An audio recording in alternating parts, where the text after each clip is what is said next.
We the people of India,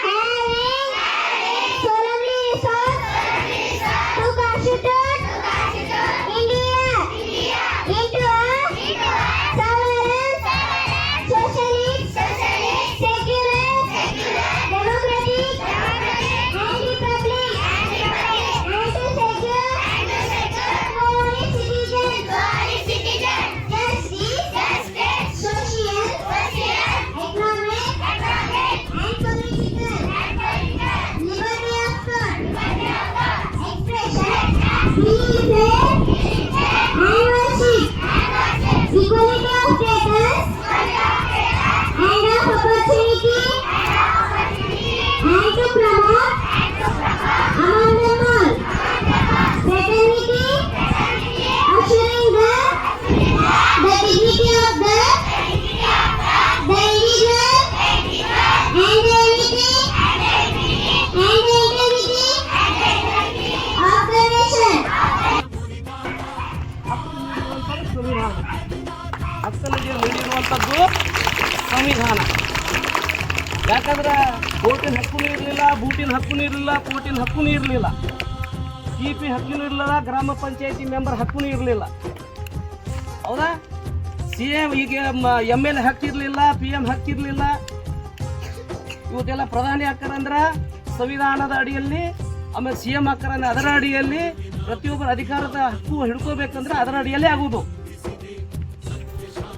ವಿವಿಧ ಧರ್ಮಗಳ, ಜಾತಿಯ, ಸಂಸ್ಕೃತಿಯ, ಭಾಷೆಯ, ನಂಬಿಕೆಗಳ, ಅಭಿಪ್ರಾಯಗಳ, ಆಚಾರ ವಿಚಾರಗಳ, ಆಹಾರ ಪದ್ಧತಿಗಳ, ಉಡುಪುಗಳ ಎಲ್ಲ ಜನರನ್ನು ಒಗ್ಗೂಡಿಸಿ ಮುನ್ನಡೆಸುತ್ತಿರುವುದು ನಮ್ಮ ಹೆಮ್ಮೆಯ ಸಂವಿಧಾನ.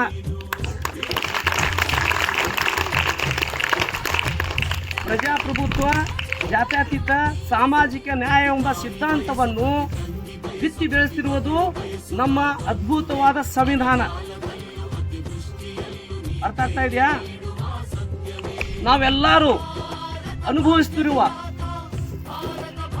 ಮಾನವ ಹಕ್ಕುಗಳು, ಮೂಲಭೂತ ಹಕ್ಕುಗಳು ಮತ್ತು ಎದುರಿಸುವ ಹಲವು ಸಮಸ್ಯೆಗಳನ್ನು ಸಂವಿಧಾನದ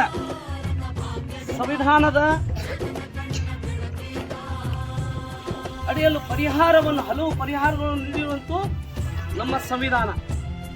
ಹಲವು ಪರಿಹಾರಗಳನ್ನು ಶಾಸಕಾಂಗ, ಕಾರ್ಯಾಂಗ ಮತ್ತು ನ್ಯಾಯಾಂಗವೆಂಬ ಸ್ವತಂತ್ರ ಸಂಸ್ಥೆಗಳನ್ನು ಸ್ಥಾಪಿಸಿ ಅವುಗಳಲ್ಲಿ ಈ ದೇಶದ ಜನರು ಭಾಗವಹಿಸುವಂತೆ ಮಾಡಿರುವುದು ನಮ್ಮ ಬಲಿಷ್ಠ ಸಂವಿಧಾನ.